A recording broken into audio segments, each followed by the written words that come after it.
I have been laid off for 7 months. Stick around for the answer to why that is. If you haven't already, make sure and subscribe and ring that bell to get notified when I post a new video every Friday. I'm Austin Ross. I've been a pipeline welder for the past 7 years now, and here on this channel I share tips and tricks for rig welders, pipeliners, and the pipeline lifestyle. Today I'm going to answer the question why I've been off this long, but I'm also going to share with you some tips and advice, if you will, to avoid this from happening, but also some advice and tips to making it okay for this to happen, depending on what type of lifestyle that you're looking to live long term. So as a pipeline welder, layoffs come with the territory. Most likely it's going to happen to you if you become a pipeline welder.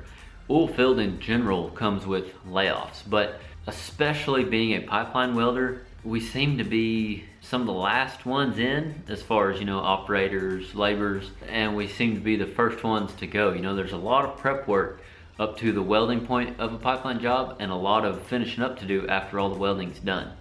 So it just tends to be the case. Let us know in the comments, for those of you that have been pipelining, what is the longest you have ever been laid off? Some of you I know have been pipelining for years. You guys have messaged me.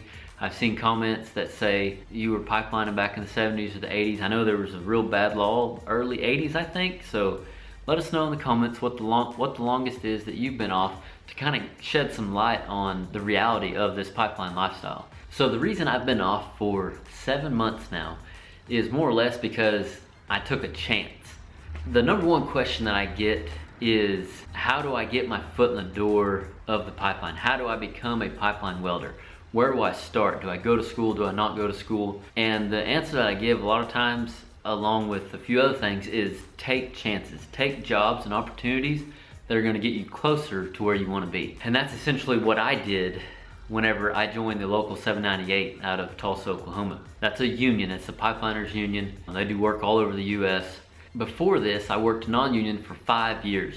For those 5 years, I hustled like crazy, made cold calls, drove all night to get to jobs, did crazy things to stay busy because I wanted it, because I wanted a pipeline, and that was my means of making a living. But I wanted it bad, bad, bad. Well, what that did was I met lots of people, and I worked for lots of welding bosses. I built a network, right? That's one thing that I encourage people to do also when trying to get into the pipeline, is build a network, and that's what I did, and that's what it takes to stay busy. Whenever I joined the union a couple of years ago, I had to pretty much start my network all over, and that's what I'm going through right now. Some of it's that, but some of it is also because the union gets a lot of these bigger jobs, longer pipelines, big jobs that you hear about on the news. Well, them jobs get targeted by protesters, extreme environmentalists, and things like that. So this year's been kind of a slow year. They have tons of work that needs to be done, but it's being held up by permits and stuff. So that's one of the reasons I'm not working. Another is because I haven't been in the union long enough to get to know people and stay busy pipelining.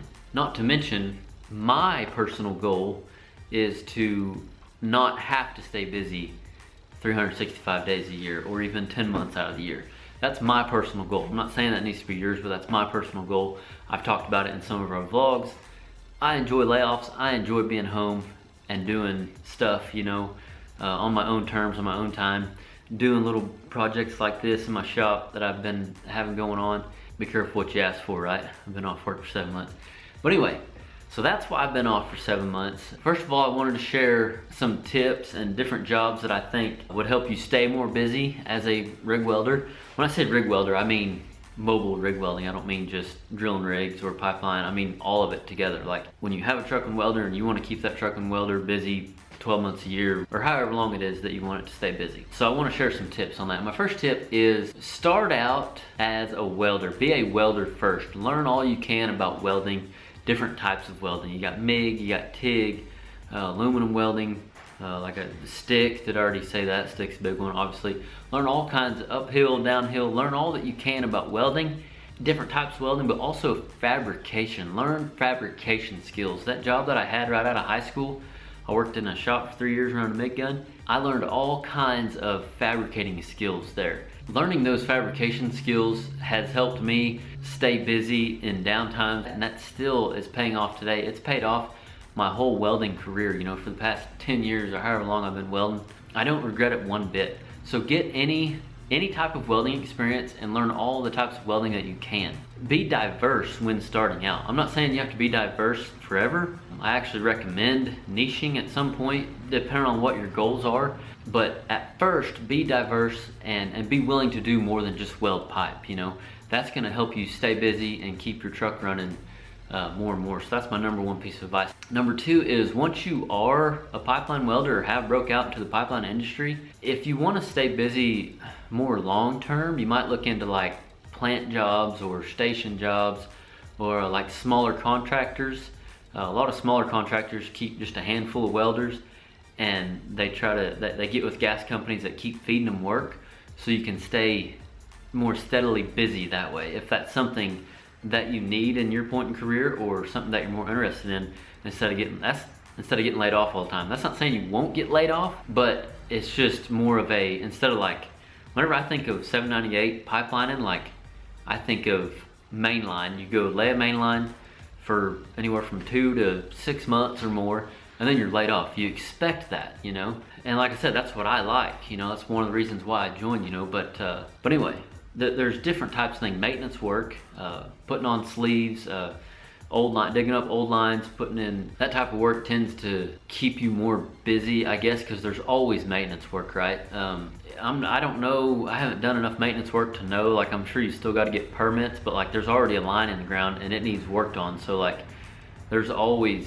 maintenance work to be done. So if you know the right people, and get to know enough people, and be versatile in your welding skills, not just learning downhill but welding uphill, because maintenance work, a lot of it is uphill, you can try to stay busy doing maintenance work. So that's my second tip, is try to focus on those type of jobs. I guess that's all I have, is 2 tips for that. Other than that, just hustling, making cold calls, doing a good job, doing what you can to get to jobs. Just show people that you want it, you know, hustle, hustle, hustle. I don't know how else to like express that, but just, if you want it bad enough, you will make it happen. If you haven't seen that video of how to get your foot in the door, we'll put a link in the description of it. I talk about just hustling, and like nobody's gonna do it for you. You gotta make it happen. So that hustle is a big part of it. All right, next I'm gonna share my tips or advice for being okay, or being financially stable enough to be off for 7 months at a time, or a year, or whatever it is, whatever type of life you want to live, or what you see for yourself, or you want to be home with your family more. These are the tips that I have. Number one, whenever you're out there, whenever you are, say you are established pipelining, union, non-union, it don't matter, and you're staying busy, take that money that you're making and invest it into, you know, a business that you've always wanted to start. Industrial Tradition is something that Kayla and I have started, and we want to own multiple businesses. You know, we've also paid off the 2 trucks and working on paying off the camper. You know, we did not make very good investments years ago, but we have worked ourselves out of that, and that has allowed us to be off this long and not stress as much about it. I'm not saying it's not hard and it doesn't get stressful, but we've done things and put things into place and invested in different things to make an income other than just pipeline. We're still working on it. We're always still taking chances. We're still investing in our future. So it's, like I said, it's not, you know, it hasn't been just gravy. It's been super stressful. We don't like to sugarcoat things around here at all. But that's my piece of advice, is take the money that you're making and invest it. You want to have some saved, obviously, for, you know, your machine if it goes down, or your truck or your camper. I mean, you got to have money saved for that also. But take some of it and invest it into real estate, invest it into a job, or a business that you've wanted to start. So investing is huge. Another tip that I have is, don't start out with a lot of debt to begin with. Don't go out and buy 2 new trucks and a new camper all in 1 year. I know from experience, don't do it. Now, the only good thing about that is it definitely lights a fire under your old tush to stay busy. That's one way, if you don't like being in debt. If you don't mind being in debt, it may not bother you. But if you're like me and you don't like much debt, go out and buy 2 new trucks and a new camper, brand new, in 1 year. Within like 2 or 3 months, you'll stay busy. But yeah, start out with as little debt as possible. This is mostly for just starting out. You know, over time, when you're more established and you got more money invested in different places and stuff, you know, you can start doing things. But start out with as little debt as possible. That will help with being able to be off longer and be able to afford it. Another one is to be social within your local community. Get to know people, let them know, anyone and everyone that you've done work for around the house, let them know whenever you're home. Let them know that you do welding, you know. Invest in a MIG welder like I do here in the shop, you know, that way you can work during off seasons. You can work on different types of stuff, you know, like that way you can afford to be home with your family more often if that's something that you're interested in. That pretty much wraps it up. That's all I have for this video. One of the things I love most about this lifestyle is the fact that you can make it, or you have the opportunity to make it the kind of lifestyle that you want. Pipelining, rig welding is a better income than like what a lot of people make, you know. But you got to be smart with how you spend it. But you have the opportunity there to do so. You know, you have the opportunity to invest in something else with that money and make it what you want. You can stay busy 10 months a year. You can stay busy 2 months a year. But whenever those years that you're only staying busy for 2 months, make that on your terms. You chose to be off for 10 months. Nobody else did. So make that happen for yourself. I will leave the link to my 5 hustler mindsets in the description. I think that's where it all starts, is the mind. The mind's a powerful thing, and you have the option to control your mind and not be the victim in life. You know, realize that life happens for you, not to you. I think these 5 hustler mindsets will just keep you pushing whenever times get hard in this pipeline lifestyle. So grab that list if you're interested in that. I wanted to also take this opportunity to invite you to my Inner Circle. The Inner Circle is a network that my wife and I created for rig welders and their families. It's a place where you can go to meet people and get questions answered from others other than me, from seasoned pipeliners. It's a place you can share, join different circles that you're struggling with the pipeline lifestyle, or that you're interested in or want better questions answered, without all the like Facebook group chaos and all that mess. So I want to invite you to it because I think it's super beneficial to this lifestyle also, and we'll help you any way we can in there. We've got a lot of good people already taking advantage of it and learning from being in there and meeting people. So it's a great place, good vibe. Want to invite you there. My advice for this week is actually a challenge. I challenge you to meet a stranger or someone that you have never met before, whether it's somebody you work with or somebody you work for or somebody you run into out in public.